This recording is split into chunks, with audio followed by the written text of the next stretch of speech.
tomen con la libertad de que si surge alguna pregunta que ustedes lo pueden hacer también. Entonces me parecía que era mejor estar acá a la misma altura, a toda la misma altura, y poder compartir este tiempo con ustedes. Primero que nada, felicitarlos por este lugar, por lo que Dios les ha permitido hacer y por ustedes prestarse a que Dios haga esto con ustedes, ¿no? Porque Dios hace las cosas, pero precisa manos que estén dispuestas. A veces mucha gente puede estar, como se dice ese dicho, dispuesto, pero no disponible. O sea, como que quieren decir, sí, cuenten conmigo para lo que precisan, pero el momento de ejecutar, sé que justo hoy me duele la uña del dedo gordo del pie izquierdo y no puedo caminar, entonces no puedo venir. Pero qué bueno que es eso, de poder sentirnos protagonistas de lo que Dios está haciendo. Así que felicitaciones por esto, por el fondo y por lo que vendrá. Y sobre todo las personas, que es lo más importante, ¿no? Pero bueno, esta primera parte la idea no es hablar yo solo,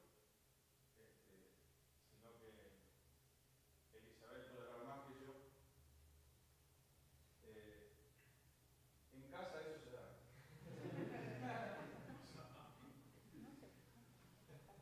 Pero bueno, creo que estamos bastante parejos en ese tema. Pero bueno, la propuesta era compartir un poco acerca del llamado misionero y de pensar ¿cómo se llama? Esa folleto, esa publicidad que mandaron de la importancia de ir a predicar el Evangelio, de ese versículo que ahora estoy sin memoria porque voy a decir mal, no me acuerdo bien, pero que dice, los misioneros no son aquellos que llevan la palabra, que irán llorando, ¿cómo sigue? Pero también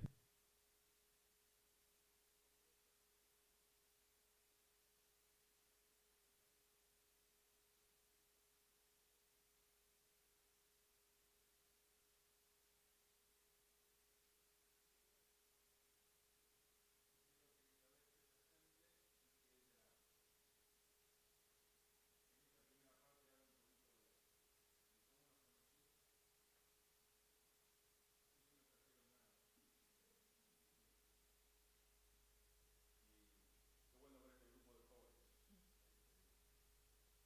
Uno cuando lo ve enseguida se proyecta un montón de años atrás. Pero bueno, vamos a ver. Dale. Cuando dice uno se proyecta muchos años atrás, ¿nos ven muy viejos? Una pregunta. No. Bueno, está. Tenemos lo que tenemos, bueno. 55 años que va a ser. ¿Este mejor? Bueno, primero que nada quiero agradecerles a ustedes sus oraciones a favor de mi vida. En todo este tiempo se ha sentido y se siente. Y bueno, gracias por ser parte de esta familia, ¿no? Gracias a Dios, bueno, sigo en tratamiento, pero el Señor me está sosteniendo también. Y bueno, Alejandro decía cómo nos conocimos, pero en sí el llamado misionero en mi vida empieza antes de conocerme con Alejandro. Cuando yo tenía 9 años, bueno, yo vengo de un hogar cristiano, pero eso no quiere decir que uno es cristiano porque viene de un hogar cristiano, ¿no? Pero cuando yo tenía 9 años, yo me acuerdo que a través de una historia misionera que la maestra de escuela dominical nos contó, yo sentí que Dios quería que yo fuera misionera. Y yo me acuerdo, como si fuera hoy, que le dije a mi maestra un día, me acuerdo del momento y todo, y le dije, tenía 9 años, cuando yo sea grande voy a ser misionera. Y bueno, esas cosas quedaron, ¿no? Pero fueron cosas que Dios fue trabajando en mi vida, en mi corazón.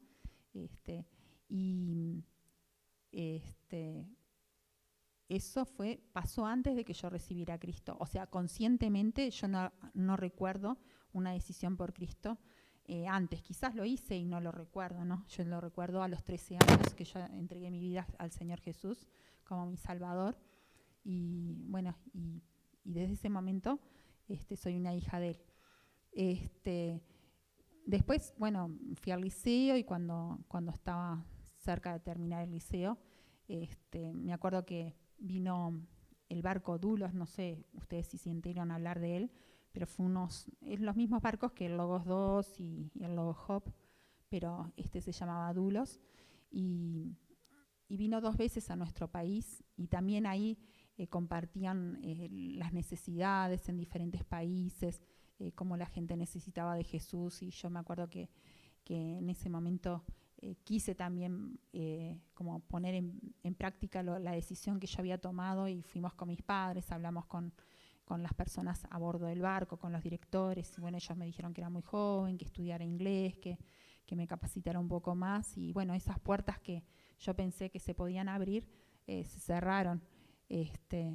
Y bueno, en ese interín nos conocimos con Alejandro, y bueno, nos conocimos, íbamos a diferentes iglesias.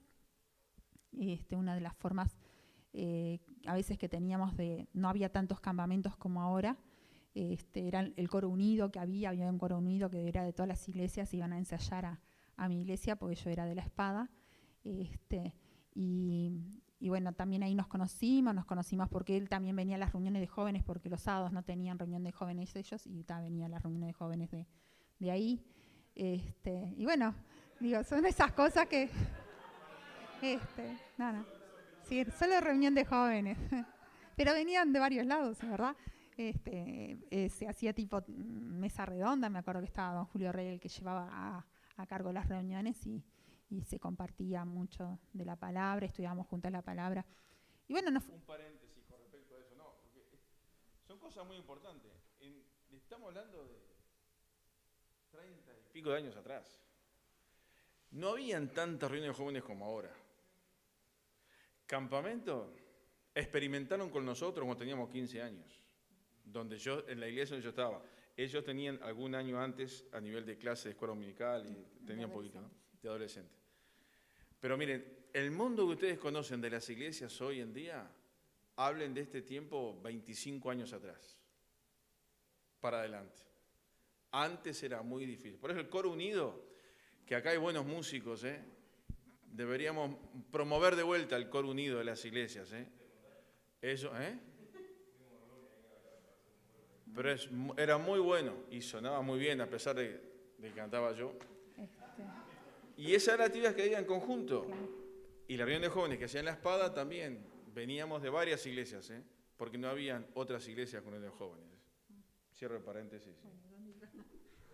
No, estás explicando cómo es la reunión.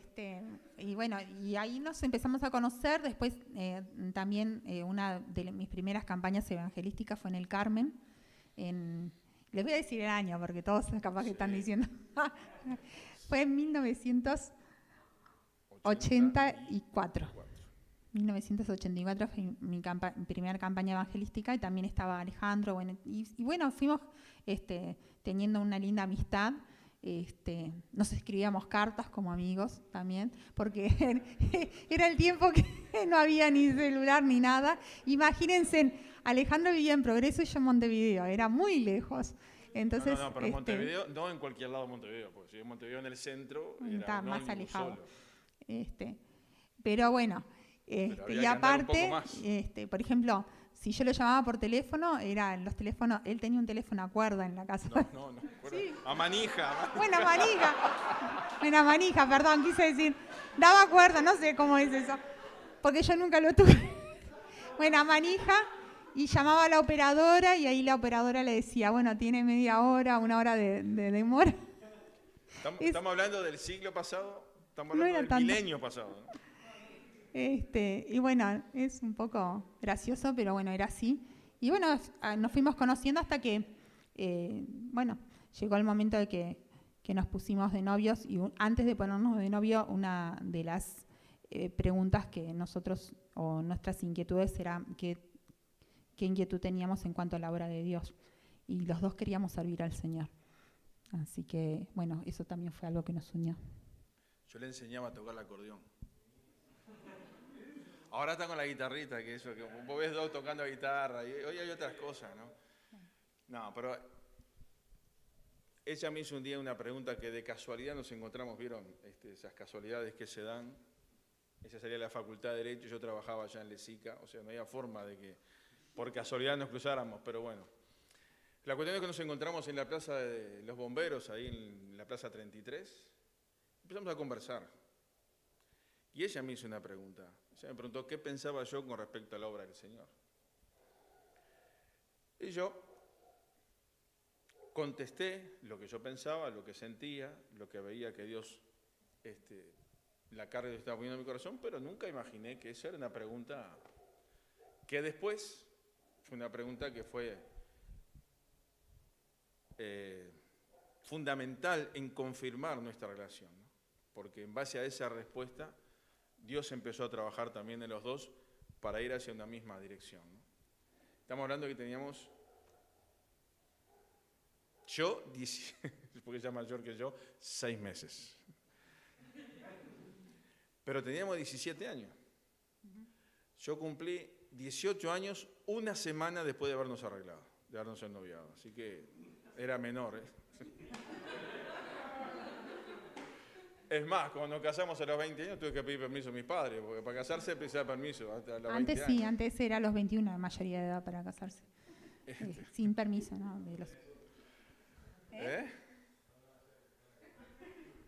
Bueno, pero... Y después nosotros siempre sirviendo, desde antes, ¿no? Sirviendo al Señor en lo que fuera necesario. Ya fuera limpiar la iglesia o ir a buscar chicos o trabajar con niños o lo que fuera, o sea, no había diferencia. Siempre uno estuvo dispuesto, ¿no? Y yo creo que es ahí donde Dios trabaja en nuestras vidas, y al menos trabajó en la mía. Y me enseñó muchas cosas. También trabajaba en un anexo que tenía la espada. Y aprendí mucho en esos trabajos, ¿no? Y después cuando nosotros, por ejemplo, nos casamos, también íbamos al interior, aunque teníamos nuestros trabajos y todo, íbamos al interior y no era tan fácil tampoco, íbamos en ómnibus y, por ejemplo, a veces teníamos que venir parados o sentados en el escalón del ómnibus porque, por ejemplo, no podíamos sacar boleto de regreso, entonces al tomarlo sin asiento, a veces te arriesgabas a eso, pero bueno, lo hacíamos con gozo y al otro día tempranito a trabajar, ¿no? Así que, y en lo que fuera necesario, colaborábamos y trabajábamos. Algo que ella no lo va a decir, pero Isabel con 18 años, porque a veces es bueno aclarar que no siempre fuimos así, ¿no? Yo llegué a pesar 65, 70 kilos. Estaba bien físicamente, como estás vos ahí, al fútbol allá. Si nos encontramos con alguno del fútbol con esa edad, era muy diferente que encontrarse ahora. Pero, ¿por qué digo esto? Porque Elizabeth con 18 años se iba con una Brasilia que tenía, me acuerdo, al cerro, sola, a distribuir ropa. Y llevar ropa y donaciones, meterse en lugares que solamente el Señor la cuidó, ¿no? Y sola, muchas veces. Digo esto también porque hubo hermanos que nos motivaron en esas tareas, como esta hermana, como es que era la esposa de Eto Robaina. May fue la que me llevó a trabajar con ella en el cerro, que era un anexo de la iglesia de la espada. Sí, May Thompson. Ahí está, y se hicieron muchas cosas, ¿no? Que capaz que no se veía el resultado en el momento, pero lo bueno es ver cómo Dios te utiliza, ¿no? Y las cosas que se pueden hacer. Bueno, por ejemplo, que ustedes conocen acá, nuestro líder en la campaña evangelística del Carmen era Enrique Vázquez, que era re jovencito y tenía 40 y pocos años. Claro, por eso nombrar personas, nombré a May, pero también Enrique. Yo escuché la entrevista o la parte de esta reunión que ustedes le hicieron a Enrique, y hay muchas cosas que si yo fuera a hablar, tendría que repetir muchas cosas que Enrique dijo. ¿Se acuerdan que Enrique mencionó muchas veces un tal Alejandro ahí que hizo algunas cosas? La mulita, la mulita, y otras tantas experiencias, pero Enrique tuvo esa visión de aguantar adolescentes, porque salíamos con él y éramos adolescentes, recién saliendo del cascarón. Y me acuerdo que en una campaña evangelística en Paysandú, cuando volvíamos, que creo que Enrique lo contó también esto, vinimos los dos adelante, ¿no? En el camión desde Paysandú hasta Montevideo, son unas cuantas horas en el coche bíblico, y nosotros éramos novios recién ahí. Y ahí confirmando, hablando con Enrique un poco el sentido, el sentir que teníamos nosotros del llamado para la obra de Dios, ¿no? Y yo le digo esto, muchachos, para mucha gente joven acá. Miren quiénes son sus referentes. Sepan elegir sus referentes. Primero que sean referentes que amen a Dios. Eso se cae de maduro, ¿no? Pero también referentes que amen la obra de Dios. Si alguien ama realmente a Dios, va a amar la obra de Dios, ¿o no? O sea, no podés amar la obra si no amas a Dios. Y no podés amar a Dios sin amar la obra de Dios. Y un Nelson Ferrando, y un Miguel Starter, y un Julio Rey, como mencionaba ella, y otros hermanos que fueron duros, ¿eh? Esto no lo escucha nadie de afuera, ¿no? Pero igual, miren que eran duros, ¿eh? Rígidos en muchas cosas, pero nos enseñaron a amar a Dios. Eran otros sistemas quizás, no hablo de que peor ahora o mejor antes o al revés, eso no importa. Lo importante era que nos enseñaron a amar a Dios, a ser constantes, a perseverar. Porque en la obra de Dios, si no hay constancia, no se hace nada. Si no hay perseverancia, todo queda en el camino. Y hubieron hermanos que nos tuvieron paciencia. Porque así como les digo yo que no siempre fui físicamente así, tampoco esta es la versión original de Alejandro. La versión original era un poquito más complicada que la de hoy. Y tuve mis entredichos con Abel López en los campamentos y con Nelson, pero nos enseñaron a amar a Dios. Y hoy puedo mirar para atrás y dar gracias por la paciencia y por lo que ellos hicieron con nosotros, ¿no? ¿Algo más que quiera seguir por...?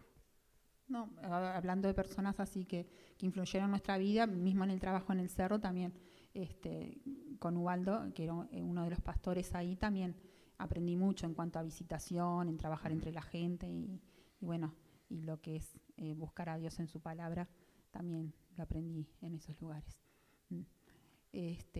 Claro, venimos de lugares diferentes, ¿no? Pero bueno, más o menos todos tuvimos influencia de personas que marcaron nuestras vidas. Y creo que es bueno también reconocer también a quienes nos marcaron también y nos enseñaron de la palabra. Eso más o menos... Eso llegando un poco al noviazgo, casamiento... Sí, Juan. Antes que sigan, porque así no interrumpo. Sí. Son 3 preguntas a la cortita de Juan. La primera es la pregunta que ella hizo. Al final, vos no respondiste, te queríamos aparte, porque nadie te dio ahí. Cuando tenía los 17 años, que ella te preguntó, o sea, cuál era, no me acuerdo cómo había dicho. El sentir en cuanto a la obra de Dios. Sí. Segundo, el hecho de por qué antes, porque tampoco es que hubo un abismo de años, 20, 30 años, por qué las reuniones, o sea, hay más reuniones ahora que antes. O sea, como que tampoco es que fueron muchos años. Y la tercera, ese que vos decías que te enseñaron a amar a Dios, ¿no? Porque, por ejemplo, es difícil amar a alguien, o sea, a alguien físico, y es difícil amar a alguien que vos no ves tampoco. Dice que enseñar es como que hubo un trayecto, capaz que vos sentías ese amor a los 16, 17, 18, 19, y eso fue aumentando, o hubo un lapso en el cual decías, como que no sentías eso, y como que lo fuiste implementando, no sé si me lo doy a entender. Sí, creo que sí. Vamos a decir sí con la respuesta muestro que lo entendí o no. ¿Vos querés decir algo de la pregunta? La última, algo. Bueno. La pregunta es, ella me preguntó a mí qué era lo que yo sentía con respecto a la obra de Dios. O sea, cuál era mi sentir sobre eso. Y la proyección que uno tenía era, primero, servicio a Dios. No sé si a tiempo completo. No voy a decir que como estamos trabajando ahora como misioneros a tiempo completo. En ese momento no sé si era lo que yo decíamos de servir a Dios a tiempo completo, pero sí el compromiso de servir a Dios. Pues yo estoy pensando también en voz alta, estoy hablando con ella, de que se le da mucho énfasis a los misioneros. Pero miren, hermanos, que hay hermanos que tienen sus trabajos seculares y trabajan muchísimo en la obra de Dios. Y sin esos hermanos, los misioneros, no hubieran hecho nada tampoco. ¿Se entiende lo que digo? Entonces, porque el llamado de Dios está a eso, a servir a Dios. Después Dios podrá decir, bueno, tiempo completo, medio tiempo, o el tiempo que me permiten mis actividades que están en la voluntad de Dios, entonces le doy 100% a eso, ¿no? Al trabajo en la iglesia. Lo que sí sabíamos que era un compromiso de servir a Dios juntos. Sin duda que el ideal que uno tiene quizás como joven es como un misionero y pensás en, yo qué sé, no sé, en John Wesley o pensás en David Livingstone y pensás en esas biografías, esas historias de hombres. Está bien, pero también hay muchos hermanos que trabajaron mucho en la obra de Dios, hombres y mujeres que sus nombres no están registrados en ningún lado, pero viven una vida de compromiso. Entonces, la respuesta era esa, ¿no? El compromiso a Dios. Después, ¿por qué cambió tanto esto? El tiempo de las reuniones era esa pregunta, ¿no? Y son sistemas, son formas. Quizás vinieron hermanos misioneros de determinados lugares que eran con una línea un poco más cerrada, más estricta, entonces trajeron sus costumbres y las aplicaron acá. Y capaz que eso no era, la forma quizás no era el ideal para la cultura nuestra, capaz que era así para la cultura de ellos. Cuando la obra de Dios empezó a crecer y empezó a tener un poco más de influencia de los locatarios, entonces, bueno, como que empezó a hacerse a ver otro ambiente, por así decirlo, y otro tipo de actividad. Por ejemplo, actividades con adolescentes. Nosotros nos fuimos al barco en el año 94, en septiembre del 94. Nos íbamos nosotros y a los poquitos días, creo que fue que empezaron, Pablo López, Alejandro López, Rosana Arias, creo que estaba mi hermana, un grupito que estaba allí en Manga, Leticia Startari, a trabajar con adolescentes. Nunca se iba a trabajar con adolescentes antes, sí con la escuela dominical. Antes había un trabajo muy bueno en la escuela dominical, pero terminaba la escuela dominical y después era la reunión de los grandes. No había adolescentes, preadolescentes, jóvenes, como hay ahora, toda esa gama de todas las edades. Era de la escuela dominical, saltabas a la reunión de los grandes. Ustedes, por donde vos andabas, también era más o menos parecido. Entonces, gracias a Dios, esa forma cambió y eso ha traído sus frutos, ¿no? Y para mí el secreto de todo esto son los campamentos, ¿no? Los campamentos es lo que en nuestras iglesias cambió el funcionamiento de todas las iglesias. Sobre todo provocó una unidad que eso fue de mucha bendición para las iglesias. Y la tercera pregunta te la dejo a vos. No, la tercera pregunta es de los dos. Bueno, está, pero vos me dijiste... Claro, porque vos decías... ahora me olvidé. De las personas que nos enseñaron a amar a Dios, y claro, eso fue creciendo. Y hubieron personas que te marcan, hay personas que te marcan, por ejemplo, yo me acuerdo, había mensajes que yo que sé, se predicaba la palabra y Dios había mostrado esto y cómo Dios hablaba a la persona, y Dios no tiene hijos exclusivos, por así decirlo. Entonces yo decía, si Dios le muestra esto a esta persona, a mí también me va a mostrar.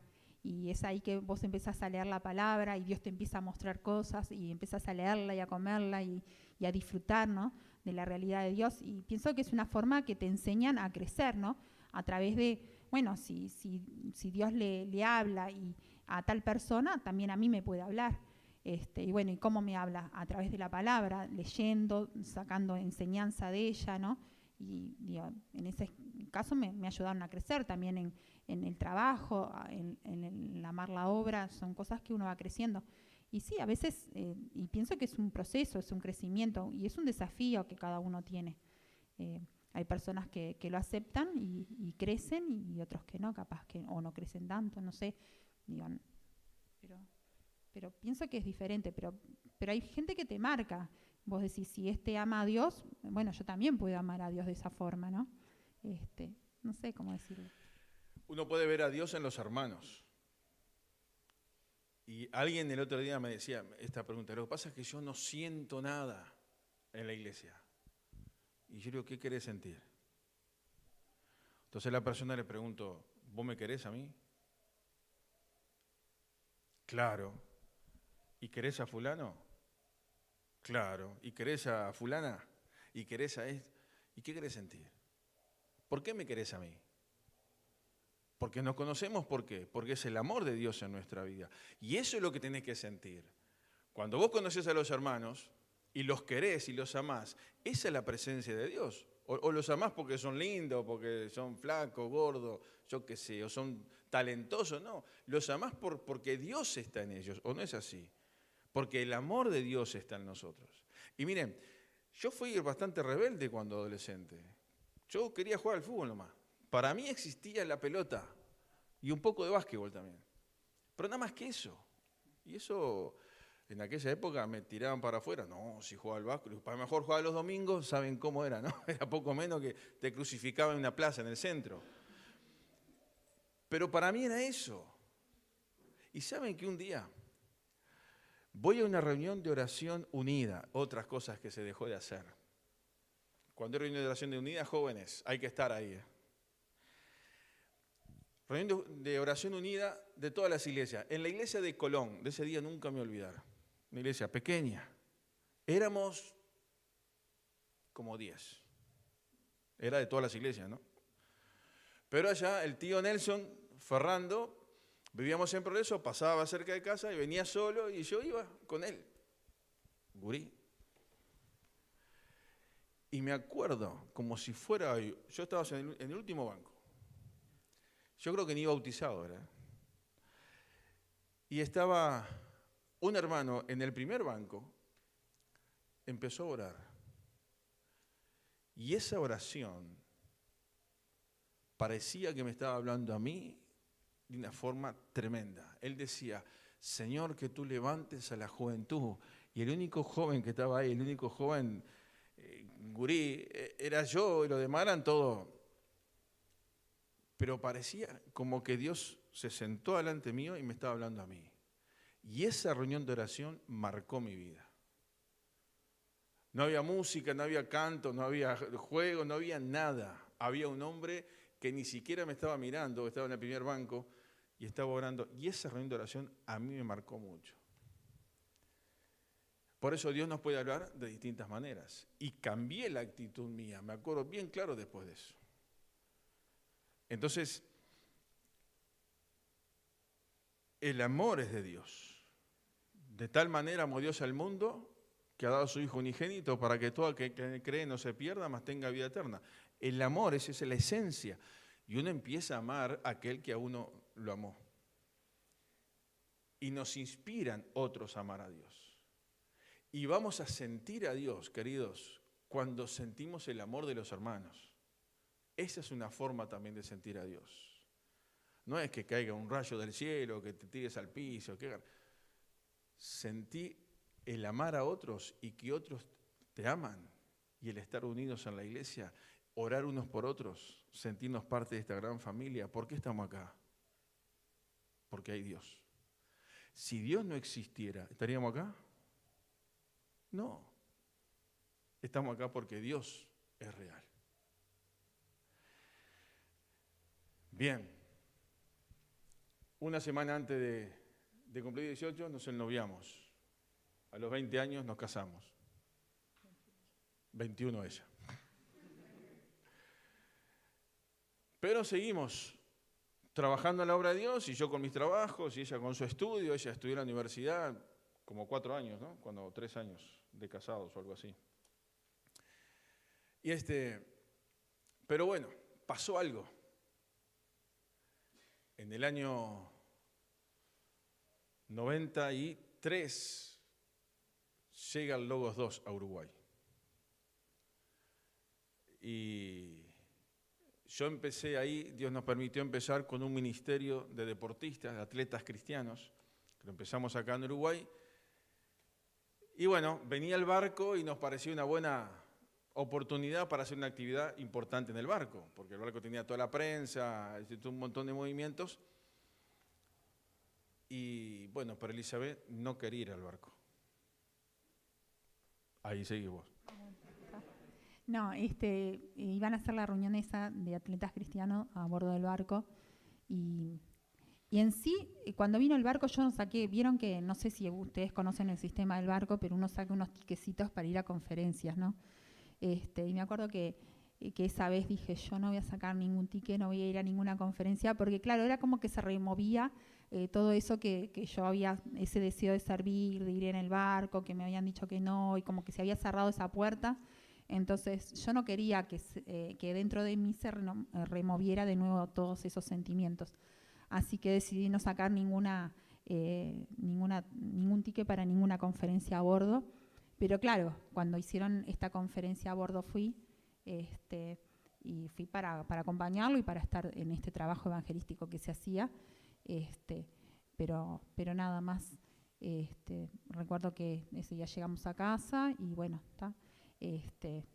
Normal como siempre, y bueno, Alejandro se fue a trabajar, y cuando llegó al otro día se fue a trabajar, y cuando llegó a trabajar me dice que la noche anterior no había podido dormir pensando en la posibilidad de servir a Dios arriba del barco, ¿no? A bordo del barco. Y bueno, y dice que durante todo el día en el trabajo como que ese pensamiento volvía a su mente. Y bueno, en ese momento nos arrodillamos y oramos y le pedimos a Dios que si era realmente de Él este llamado, este deseo de servir a Dios a través de este ministerio, que Él abriera las puertas y si no que las cerrara. Queríamos hacer realmente su voluntad. Y bueno, después de esta oración, Dios fue abriendo muchas puertas, puntualmente 3 bastante grandes, que hicieron que nos diéramos cuenta que Dios quería que sirviéramos en este ministerio por lo menos por 2 años. Sí, y eso fue lo que Dios inquietó en mí, que yo jamás me imaginé que podía ir al barco. Esa es la realidad, no. Pero fue algo así, bien marcado, que Dios inquietó el corazón, y me acuerdo que nos arrodillamos ahí en nuestra cama y oramos, Señor, si es tu voluntad, estamos dispuestos. Creo que 9 meses después o algo así, estábamos viajando para Inglaterra, el país de Gales, a aprender inglés, porque yo no sabía absolutamente nada de inglés, y estuve inglés en el barco. Miren, no se rían por lo que les voy a decir, Pero para mí, Welcome era un equipo de básquetbol nomás. No se rían, les dije. En serio, en aquella época cuando yo estudiaba, iba al liceo, era o francés o inglés. Y saben que para payar es más fácil el francés que el inglés. Así que yo el inglés, nada. Mi padre me mandaba a estudiar, nunca quise nada. Después me di la importancia que es, chiquilines, si tienen oportunidad, estudien inglés. Sí, yo sé que todo el mundo estudia, pero métanle al inglés porque si hablas inglés y español, te mueves en todo el mundo, y sin duda las misiones están muy abiertas con el mundo inglés. Esa es una realidad. George Berger, el fundador de OM, él siempre decía esto: el inglés es el idioma técnico, el español es el idioma del corazón. Interesante, él hablaba los 2 idiomas, ¿no? Pero las misiones, en serio, hay un campo muy abierto a través que abre el idioma inglés, no solamente para eso, sino para otras cosas, ¿no? Así que salimos y no voy a hacer muy largo esto porque hay muchos detalles para compartir esto. Está bueno también un día capaz que compartir las puertas que Dios abrió, ¿no? Sí. Como fuimos viendo el obrar de Dios. Pero bueno, Dios abrió muchas puertas y eso nos fue confirmando el salir a la obra. Primero, bueno, estudiar inglés, como decía él, y bueno, y confiando en Dios, ¿no? Confiando en que Él iba delante nuestro, y realmente habían cosas que ni nos cuestionábamos, ¿no? Por ejemplo, nosotros no sabíamos mucho, yo sabía un poquito más de inglés, pero no tanto tampoco. Y nos fuimos con un mapita a una escuela de idiomas, y teníamos que llegar a un pueblito que teníamos que tomar como 3 trenes que no sabíamos, y uno va confiando en Dios, que no sé si es la edad y también es la sencillez, ¿no? de poder aferrarte a Dios. Y la inconsciencia. No sé, pero dentro de eso Dios está obrando, ¿no? Porque cuando llegamos, les cuento esto, dio para una señal de cómo Dios respalda todas las cosas. Cuando llegamos al aeropuerto en Inglaterra, bueno, teníamos, antes de salir, tenemos que pasar por aduana y todas esas cosas, y bueno, traíamos mucho equipaje, traíamos como 13 kilos de yerba, imagínense, ahí se nos complicó un poco, 2 bolsas de 5 kilos. Me preguntaron, ¿trae droga? Y le digo, búsquelo, Claro, le digo, no, yo qué sé qué va a decir. No, Una y aparte no traductora sabíamos inglés, entonces tuvieron que traer una persona que trabajaba ahí, que era argentina, que nos tradujera todo. Estuvimos como 3 horas más o menos, sí. Y mandaron un fax a la escuela de idiomas, así si nosotros íbamos a estudiar ahí. Entonces todo eso generó como unas 3 horas de demora en eso, ¿no? Éramos los únicos latinos del vuelo, así que una fila solos aparte, ¿no? Y bueno, y después cuando pudimos salir de la parte de aduana, cuando nos dieron la visa para poder estar como estudiantes ahí, estábamos con el mapa en la mano, no sabíamos qué hacer, y nos chocamos con una chica que también tenía el mismo mapa. Ella venía de Alemania y venía a perfeccionar su inglés en la escuela de idiomas de OM.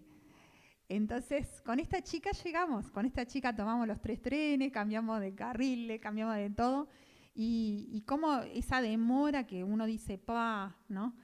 Me tienen demorado acá y todo, Dios la permitió para que nos pudiéramos encontrar con Daniela, se llama, que nos pudiéramos encontrar con ella y llegar a la escuela de idiomas, que si no, la verdad que no sé cómo hubiéramos llegado. No nos estábamos dando vuelta todavía ahí. Miren que no es el aeropuerto de Carrasco, es el aeropuerto de Manchester. Sí, no. Un aeropuerto enorme, con un movimiento tremendo, y a mí me pareció que era una película, porque yo salimos de la puerta esa, y están los taxis, vienen esos de Londres, los ingleses, y los policías con los gorritos esos raros. Parecía que estabas en una película. En aquel tiempo, ¿no? por lo menos. O sea, ¿y ahora qué? Y era gente para todo un hormiguero, y Elizabeth con el mapa, y yo tratando de buscar. Yo daba vueltas, pero ¿vieron cuando alguien da vueltas sin hacer nada? Porque en definitiva no sabía qué hacer. No había nadie esperándonos ahí. Claro, bien de Dios. La verdad que cuando Dios confirma cosas, también te va abriendo puertas y va mostrando que Él está en todo, ¿no? Y en esta esos pequeños muchacha, detalles. con el mismo mapa que tenía Elizabeth, se chocan entre ellas ahí y se miran. O sea, o sea, uno se ríe, pero en el momento dice, Señor, gracias, porque ahí es como que ya paró la transpiración. Sí, bueno. Y con ella pudimos llegar. Si no, hubiéramos llegado, sin duda, pero hubiéramos perdido quién sabe cuánto tiempo. Pero esa demora hizo que ella, que venía en un vuelo 2 horas más tarde, nos encontráramos ahí, ¿no? Y son de esas pequeñas, grandes cosas que uno dice, bueno, Dios, vos estás en esto. Y eso ayuda a amar a Dios. Sí. No. Ella hablaba. Nos comunicamos por el mapa porque era exactamente el mismo dibujo. Exacto. Íbamos al mismo lugar. Claro, porque, o sea, cuando vos tenés un mismo papel, con un mismo dibujo y un mismo, es que vamos ahí. El lenguaje de señas funciona en todo. Aparte, es una escuela de idiomas cristiana, ¿no? Es que tiene OM en ese país para que vayan muchos. No solamente los que van al barco, sino ella, por ejemplo, iba a perfeccionar su inglés. Otros que van de misioneros a otros países también van a estudiar inglés ahí. Es un instituto que en aquel tiempo era el instituto y vos vivías con una familia de habla inglesa y durante el día estudiabas en el instituto y de noche ibas a la casa de la familia, te congregabas en una iglesia de habla inglesa, o sea, aprendías o aprendías. No había forma. Pero bueno, son esas cosas, y Dios confirmó nuestra salida y confirmó nuestra entrada, como dice el Salmo 121, ¿no? Yo guardaré tu salida y tu entrada. Y realmente tenemos experiencias para nuestra salida, como esta, por ejemplo, y tenemos experiencias para nuestra llegada también acá, a Uruguay de nuevo. Entonces son cosas que Dios va confirmando. Eso fue nuestro, como así decir, la puerta que se nos abrió para empezar a trabajar en la obra a tiempo completo, porque ahí ya dejamos, Alejandro dejó su trabajo, yo, bueno, tuve que dejar mi estudio en ese momento y sí, fue como empezamos. Bueno, fuimos a esta escuela de idiomas, pero en el 95, en marzo del 95, nosotros nos subimos a bordo del ministerio del Logos 2. Claro, esto, si seguimos con muchos detalles, se hace muy largo y capaz que un poco aburrido, pero miren, la entrada de volver a Uruguay, solamente un detalle, no sé, nosotros salimos del barco, nos hacen una carta diciendo que hace 2 años que está saliendo, entonces el primer vuelo te autorizan a llevar más cosas. El tema es que hicimos una escala en Venezuela. Ya ahí, de Venezuela para acá, ahí perdíamos todo el beneficio de esa carta por poder llegar con más cosas después de 2 años y medio fuera del país. Pero en Venezuela nos encontramos con un matrimonio creciente, Héctor Robaina, que varios lo conocen, y su esposa, la esposa anterior, que ya está con el Señor. Ah, no, con May, perdón, me entreveré, perdón. Bueno, está, borramos esa partecita. La cuestión es que son hermanos que les gusta viajar, pero sin nada de equipaje. La cuestión es que, ¿cuándo viajaban ellos para Uruguay?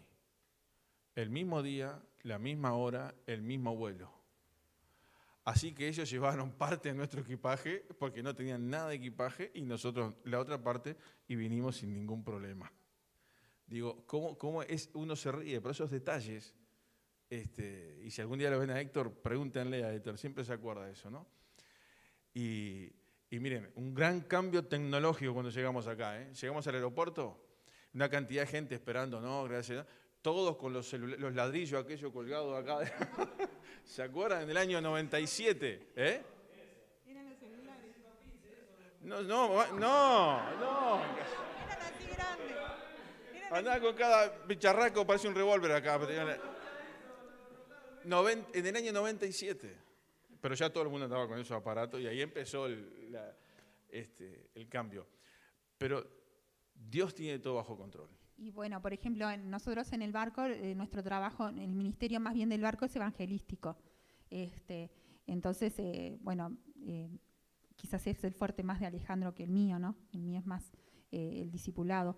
Pero fue muy lindo ver cómo Dios transforma la vida de las personas. A veces no lo veíamos y una vez yo le dije al Señor, porque uno predica, ¿verdad? Pero el barco está 1 semana nada más. Después vos no ves qué pasa con la gente, no ves si realmente quedó el fruto, no ves muchas cosas en cada puerto. Y me acuerdo que una vez yo estaba orando y vino una señora y a mí me tocaba trabajar ese día en la cafetería que le llamaban Ministry Day, que era que hacías un día de ministerio donde vos hablabas con las personas que venían a bordo. Te sentabas en una mesa o te acercabas a la persona y tenías una charla. Y me acuerdo que una señora en Lituania había comprado un montón de libritos que se llamaban Paz con Dios de Billy Graham. Entonces, para empezar la conversación, yo le dije que me llamaba la atención que ella comprara tanta cantidad de esos libros. Entonces ella me dijo que hacía 2 años ese mismo barco había estado en su país y que ella, cuando bajaba del barco, en el gangway, que le llamamos la escalera, le regalaron un libro de esos. Y con ese libro ella conoció a Cristo. Y bueno, ella se estaba congregando en una iglesia y ella quería compartir ese libro con otras personas que conocía. Y bueno, yo le dije, bueno, Señor, gracias, porque aunque yo no veo, vos estás haciendo la obra. Y es como que uno dejó de cuestionar esas cosas, ¿no? Pero bueno, después al cabo de 2 años nos invitaron a quedarnos un tiempo más, pero también sentíamos de Dios que teníamos que volver y trabajar en nuestro país y trabajar más en un lugar físico y ver también no solamente las conversiones, sino el crecimiento de las personas. Esa experiencia fue en Estonia, en uno de los países, Lituania, uno de los países de la ex Unión Soviética. Y les tengo que contar una experiencia yo del barco. Le contó ella una cosa que me impactó. San Petersburgo, en Rusia, una señora, una abuelita de esas rusas, toda vestida de negro, parada frente al stand donde estaban todas las Biblias. Y esta señora se puso a llorar. Y nosotros la veíamos ahí y dijimos, bueno, ¿qué hacemos? ¿No? Porque lloraba, parada frente a con un traductor, le dijimos que nos preguntara a ver qué le pasa, pues tenemos médicos a bordo, capaz que... Y la señora dijo, no, dice, no, dice, hace pocos años atrás, en el año 90 cayó la cortina de hierro, la ex Unión Soviética, toda la persecución en contra de los cristianos por el sistema comunista. Y ella dijo esto, dice, yo perdí a mi esposo y a un hijo porque los encontraban con Biblias. Y hoy estoy con esta libertad parada acá enfrente, con esta cantidad de Biblias, ¿no? Era como un duelo que se estaba haciendo ahí de alguna manera, ¿no? Y la dejamos que ella con el Señor se arreglara, por decirlo de alguna manera, ¿no? Pero esas experiencias uno dice, mira nuestro país y decimos, Señor, ¿de qué nos quejamos nosotros, no? ¿De qué nos quejamos? A veces no vivimos un cristianismo comprometido con Dios simplemente porque no queremos, no porque tengamos oposición. El enemigo es muy astuto. Tenemos el privilegio de vivir en un país que tenemos libertad. Nos atacan por muchas maneras. Van a venir más ataques, pero podemos tener la libertad de poder elegir realmente amar a Dios y servir a Dios y comprometernos con Dios. Un hermano en Irlanda del Norte mandó imprimir un librito, que era un folleto por un librito con varios pasajes. No era un folleto común, eran varias páginas. En español está también, solo tiene una franja anaranjada arriba. 500.000 en ruso, 250.000 para Estonia y 250.000 para Lituania. Nosotros llegamos a Rusia, subieron los militares y nos cerraron el barco. No nos dejaban hacer nada. En la librería, no se podía hacer nada. No podíamos bajar los autos, no podíamos abrir la librería, no podíamos hacer nada. Fueron y sellaron, ¿cómo se llama? Lacraron la librería, el depósito y no se podía hacer nada. 5 días. Al primer día nos aguantamos, segundo día dijimos, Señor, ¿qué vamos a hacer? Y teníamos los 500.000 folletos. Pero estaban ¿dónde? En el depósito. Y había que sacarlo, pero no se podía sacar la puerta que estaba lacrada. Así que algunos disfrutamos de la ventaja, éramos delgados en aquella época, éramos flaquitos, pasamos por unos tubos de aire, entramos al depósito y por ahí empezamos a mandar cajas y a sacar las cajas de abajo. Y todos con mochilas, 10, 12.000 folletos en las mochilas, una botella de agua, un par de refuerzos, plata para entrar a un subte, porque había que entrar al subte, eran 2 minutos por escalera mecánica hacia abajo, entramos ahí, miles y miles y miles de personas, y ahí repartíamos. Y la gente aceptaba. Y no había gente que era de la iglesia, le llaman la iglesia subterránea, que es la iglesia perseguida, que no se identifica, pero pasaba por el lado nuestro y nos hacía así, como que o volvían y nos pedían más folletos y mostraban sus bolsillos un Nuevo Testamento, pero no se identificaban como cristianos por toda la persecución que ellos habían vivido, ¿no?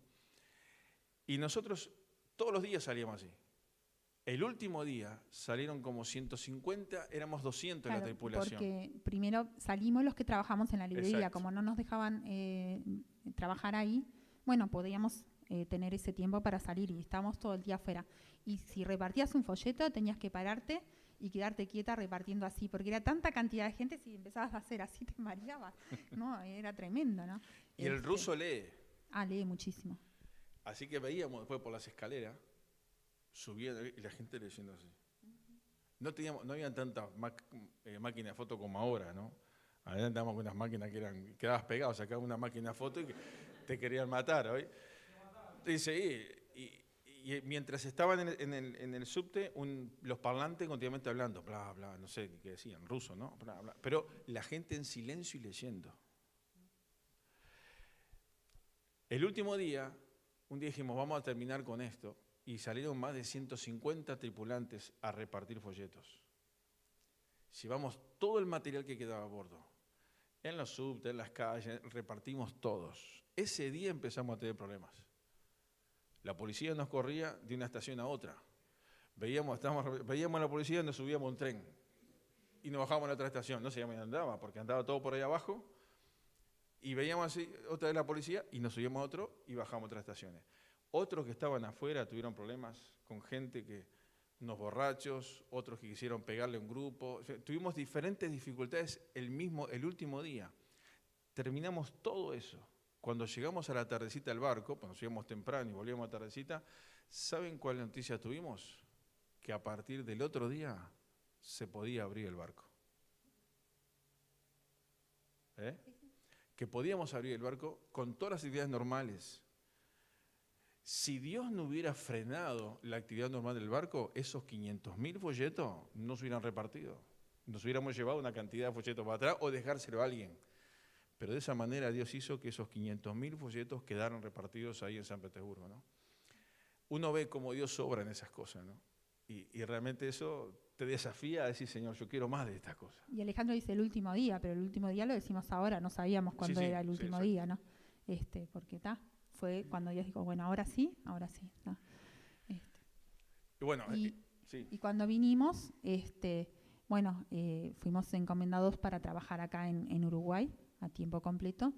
Y bueno, estamos trabajando en Manga y en Villa del Carmen. Al principio íbamos 2 veces al mes, después nos distanciamos y empezamos a ir 1 vez al mes. Y bueno, y ahora estamos yendo un poquito más seguido. Alejandro, ¿no? Porque yo en este momento no estoy yendo al Carmen, pero Alejandro está yendo un poco más seguido. Pero bueno, volvimos en enero del 97. Campamento Alfa. Llegamos. ¿Qué es lo primero que yo voy a hacer si llego acá y hay un campamento? De cabeza el campamento, ¿no? Predicador invitado se enferma. ¿Quién predica? Y bueno, ya que vení vos de afuera. Pero en marzo, o en abril. En abril fue la encomendación nuestra, oficialmente, a la obra misionera, ¿no?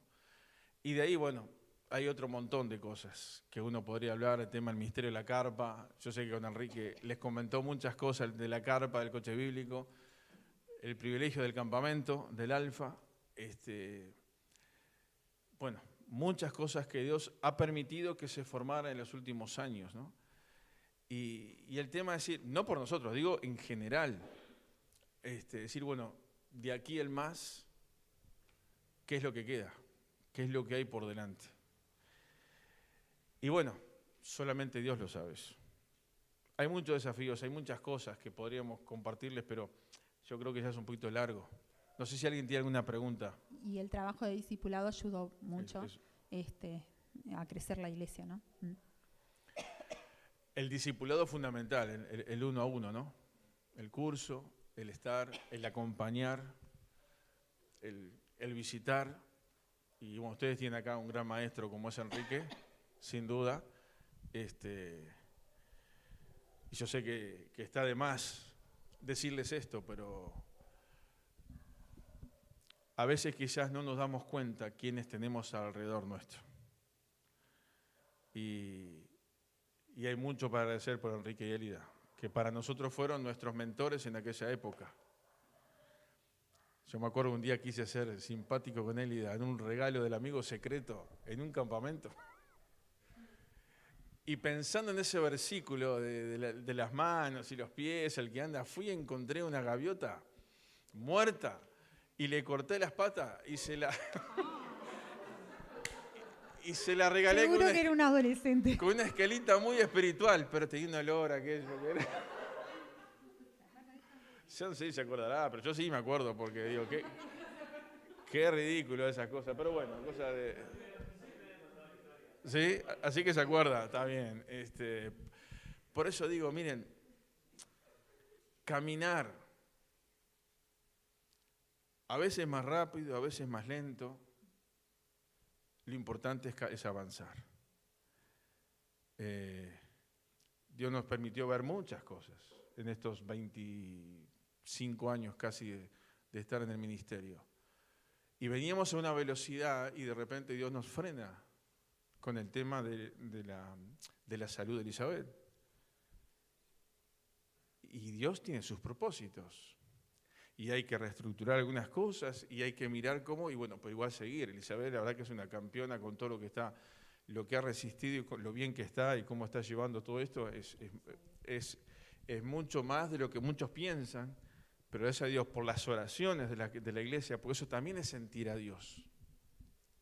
Eso es la iglesia. El acompañamiento, como dice la Biblia, a veces no solamente está en las fiestas, sino está en los momentos de enfermedad, de dolor, de tristeza, sentir el acompañamiento. Y sin duda, gracias a Dios. Pero Dios se manifiesta a través de ¿qué? De su pueblo. Y es toda una experiencia, esto que jamás le hubiéramos imaginado, pero bueno, está. Y sin duda queremos glorificar a Dios en medio de toda esta situación. Y que no es fácil, como nada en la vida espiritual es fácil. La vida espiritual, a veces decimos, es para valientes, es para aquellos que se ponen las pilas y dicen, yo estoy acá, pase lo que pase. Y frente a cualquier tormenta que venga, yo voy a seguir para adelante. Alguien me decía el otro día, Alejandro, orá por fulano porque tiene tantos problemas que no sé si va a aguantar en los caminos de Dios. Y yo le digo, escúchame, lo que tiene que preocuparse es por aguantar para estar en los caminos de Dios, porque si vos te vas de los caminos de Dios, ¿crees que se van a solucionar los problemas? Al contrario, siempre tomamos la peor decisión. Parece que la solución para enfrentar algunas situaciones, problemas o tentaciones, es alejarnos de Dios, de la iglesia y de Dios. Cuando en definitiva es cuando más tenemos que aferrarnos. Y eso es para el que está bien. Y miren, estas decisiones se toman cuando uno está bien. Cuando está bien de la cabecita y cuando está bien espiritualmente. Según las decisiones que vos tomes cuando estás espiritualmente, cuando estás bien espiritualmente o dentro de un parámetro normal, eso va a ser lo que va a pasar después. No esperes tomar buenas decisiones cuando vengan las crisis, porque generalmente en las crisis se toman malas decisiones. Pero si uno viene con ese ejercicio de dependencia de Dios y decisión, yo quiero, pase lo que pase, mantenerme firme. Cuando viene la crisis, te vas a mantener. ¿Algo más? ¿Alguna pregunta? Pregunta.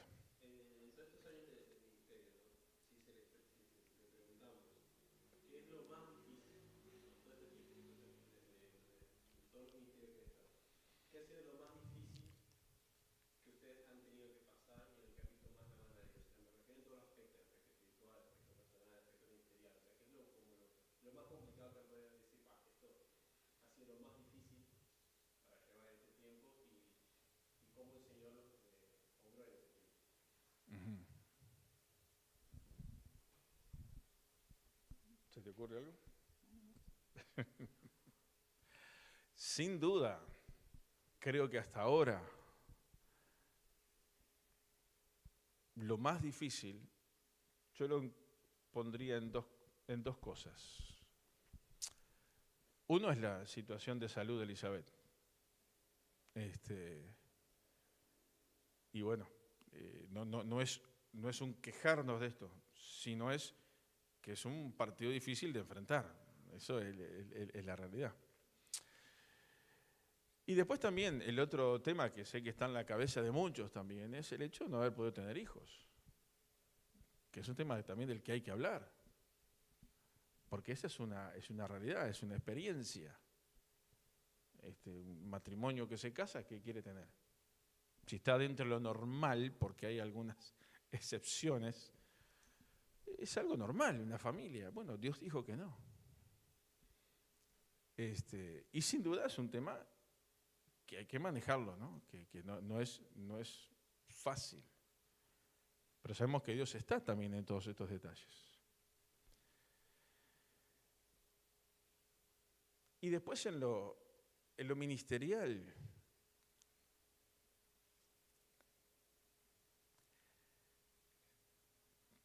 para decir la verdad, y que hay que decir la verdad, en lo ministerial lo más difícil de enfrentar es la división. Lo más difícil de enfrentar es división que se hace en la iglesia interna, división en un matrimonio, división en el relacionamiento con las demás iglesias. Esas son de las cosas más... La división siempre es un tema difícil para enfrentar. Y no quiero ahondar en detalles, pero sí decirles, cuiden la iglesia. Cuiden la unidad de la iglesia. Aquellos que son casados, cuiden su matrimonio. Aquellos que tienen algunos ministerios de responsabilidad, 2 maestros de escuela dominical, cuiden esa unidad en el ministerio ahí. ¿Se entiende lo que digo? En la alabanza, cuiden eso. Porque la división es uno de los grandes temas que son muy difíciles de enfrentar. Y podría explayarme mucho más en esto, pero es verdad esto. ¿Me entienden lo que digo? Entonces, si la iglesia está unida, que no quiere decir que nos llevamos todo bien, somos todos bárbaros, todos angelitos, no hay ningún angelito, somos todos pecadores, somos de lo peor que hay en el mundo, ¿o no? Dice así. ¿Pero qué pasa? El apóstol Pablo dijo, por la gracia de Dios soy lo que soy. Éramos lo peor del mundo. Dios nos ha transformado, nos ha cambiado. Pero traemos alguna cosita que nos cuesta sacar todo eso ahí. Siempre queda alguna cosa en la vuelta que quiere venir. Y tenemos que luchar con uno mismo para que esas cosas no prevalezcan. Pensando rápido para contestar esa pregunta, creo que pasan por ahí. No sé si a vos se te ocurre otra cosa. Pero bueno, no sé si algo más. Si no, yo voy a terminar, a cerrar con un pensamiento que ya es medio tarde, no sé cómo estamos al tiempo. Ustedes son los que mandan. No. Hay café del bueno, eso. Hay café del bueno, esa es buena respuesta esa.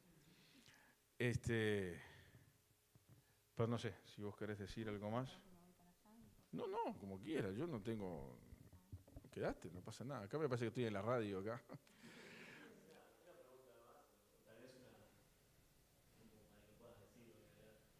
Ustedes tomaron una decisión siendo muy jóvenes. ¿Y cómo tuvieron esa seguridad siendo tan jóvenes, teniendo personas alrededor? Y si pudieran recomendar o aconsejar lo mismo que ustedes vivieron, todo lo que vivieron, si lo volverían a hacer de la misma forma o habrían algunas cosas que podrían cambiar y ser diferentes en cuanto a cómo salieron, en cuanto al llamado y en cuanto a las decisiones que fueron tomando, pensando que su vida, su relación empezó siendo adolescentes, jóvenes.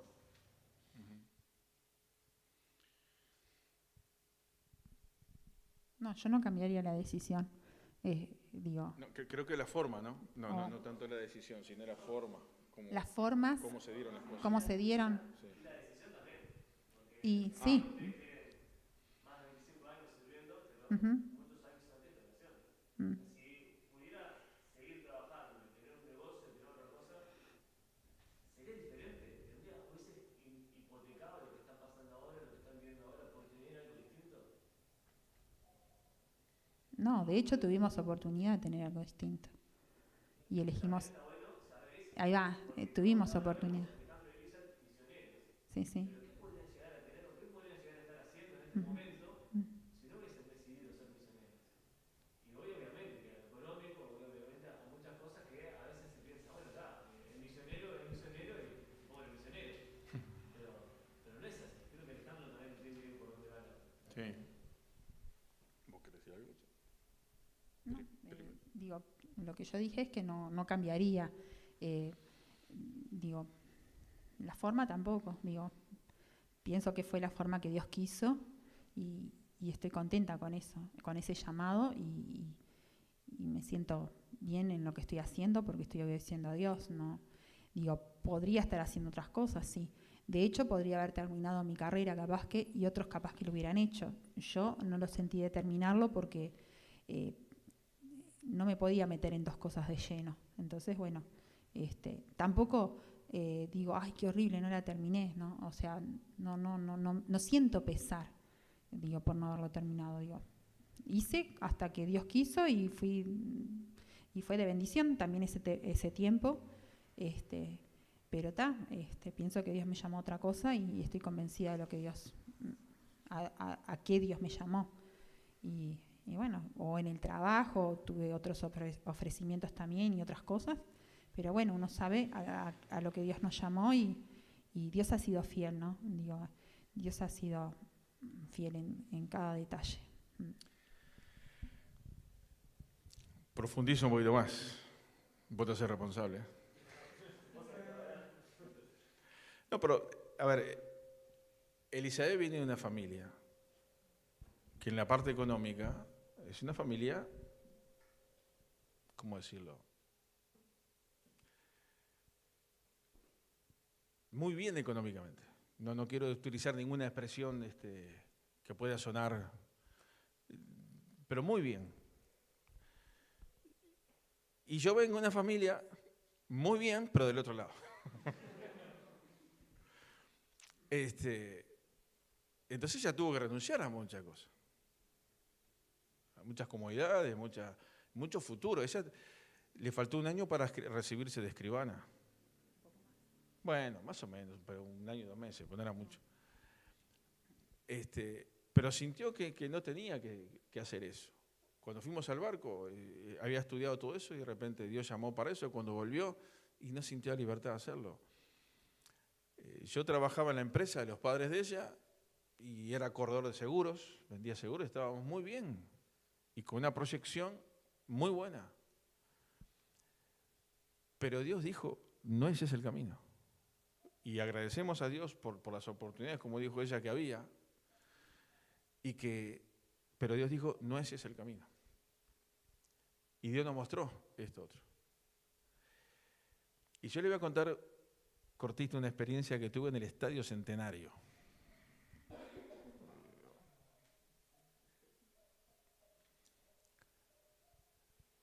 El clásico de la medallita, de la cadenita.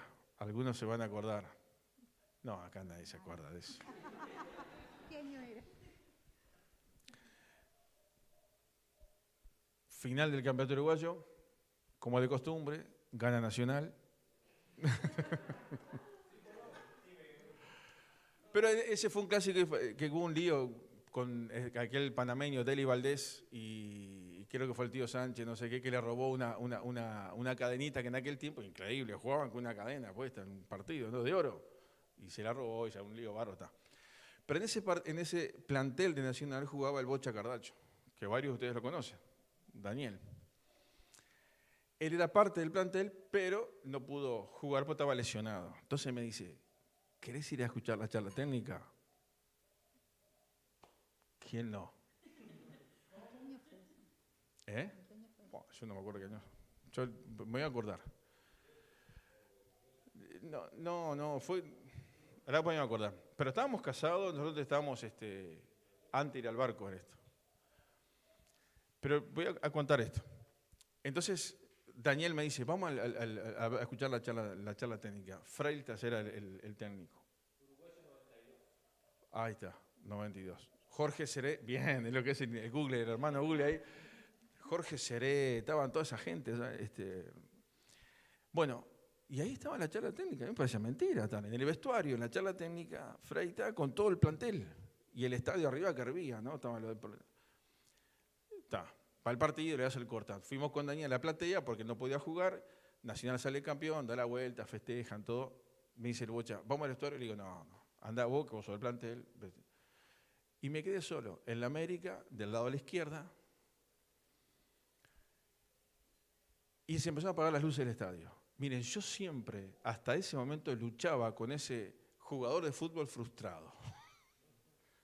Porque yo decía, si Dios me hizo para algo es para jugar al fútbol. No sé si jugaba bien, pero era lo que yo quería. Y yo luché con eso mucho tiempo. Y antes se tiraban muchos papelitos en el estadio. ¿Y saben cómo los limpiaban? No andaba uno barriendo ahí. Se quemaban, se prendían fuego. Las tribunas no tenían las butacas que tienen ahora de plástico, aquello era todo el cemento. Y se prendía todo fuego aquello. Y era como unas llamas ahí atrás y una humadera bárbara. Y se fue todo el mundo y quedé solo sentado ahí como un nabo, perdónenme, mirando a eso, ¿no? Pero, ¿saben? De repente me vi yo con la camiseta de Nacional parado en la cancha. Yo estaba luchando con esa lucha interior de que no había renunciado a eso todavía. Y me acuerdo que me puse a llorar y a orar. Y dije, Señor, si vos querés algo de mí, que esto desaparezca. Y pareció como que aquella imagen que yo veía en la cancha, con el fuego de atrás, se empezó a consumir y desapareció. Miren, yo después de eso sentí una libertad muy grande, es decir, eso fue algo que Dios me ayudó a dejar atrás. No quiero decir que esto lo vaya a pasar a todos, tampoco estoy hablando de visión, no porque ahora va a empezar que Alejandro dijo, no. Pero miren, ese fue un momento para mí, en lo personal, muy fuerte, porque para mí el fútbol era más que una pasión. Y tuvimos oportunidades y un montón de cosas, pero en ese momento el Señor tuvo un trato especial conmigo. Entonces, Dios va obrando de diferentes maneras en nuestra etapa. Y después viene la parte económica y el buen trabajo y hubo que renunciar a eso, pero lo hicimos con paz. Y el Señor nos mostró esto. Y gracias a Dios, la iglesia del Manga ha sido muy generosa con nosotros. La iglesia de Uruguay ha sido muy generosa. La familia también. Pero hubo momentos al principio que había que remarla, ¿no? Y yo me acuerdo de haber ido al Carmen 3 o 4 días con un gol que teníamos al principio cuando volvimos del barco, simplemente con gasoil en el tanque y nada más, pero ni un peso más. Y me iba por la ruta 6 porque si iba por la 5 está el peaje. Entonces no tenía... Y estaba 3, 4 días ya y no me morí de hambre. El Señor nos hizo ver eso también. Esa necesidad en el buen sentido de la palabra. Supimos lo que es estar bien económicamente, lo que es estar un poquito más apretados, estar un poquito más tranquilos, en fin. Dios ha sido fiel y eso es lo que queremos decir. Cuando Dios llama, porque la consigna de las iglesias nuestra, cuando uno encomienda a alguien a la obra, es esta. Dios llama, la iglesia encomienda, Dios sostiene. Como diciendo, el sustento, si bien la iglesia se compromete, pero en realidad vos tenés que confiar en Dios.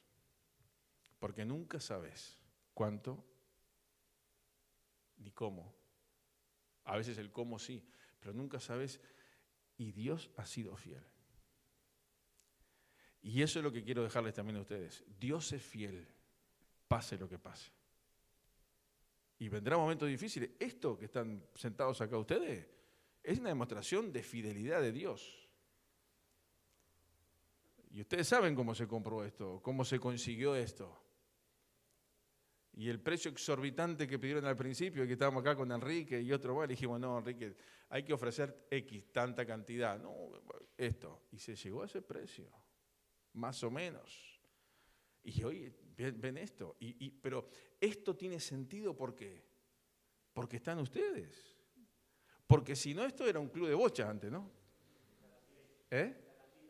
Una cantina, y un club de bocha, y abandonado mucho tiempo estuvo, y iba a ser un supermercado, que el que lo había comprado, como su esposa se enfermó, ya no quiso hacer ese emprendimiento acá, y pum, cayó la iglesia, y gloria a Dios, no es casualidad. Entonces, si querés sentir a Dios, mirá estas cosas, y mirá, jóvenes, vale la pena vivir a Dios. Obedecer a Dios y serle fieles a Dios. Termino con un pensamiento.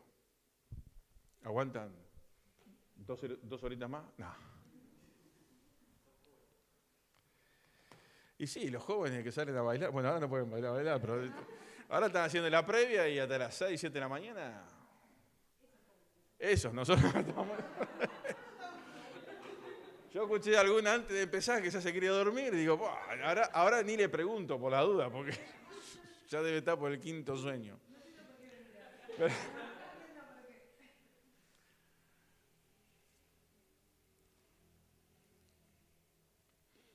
quiero hablarles de la oración de un guerrero.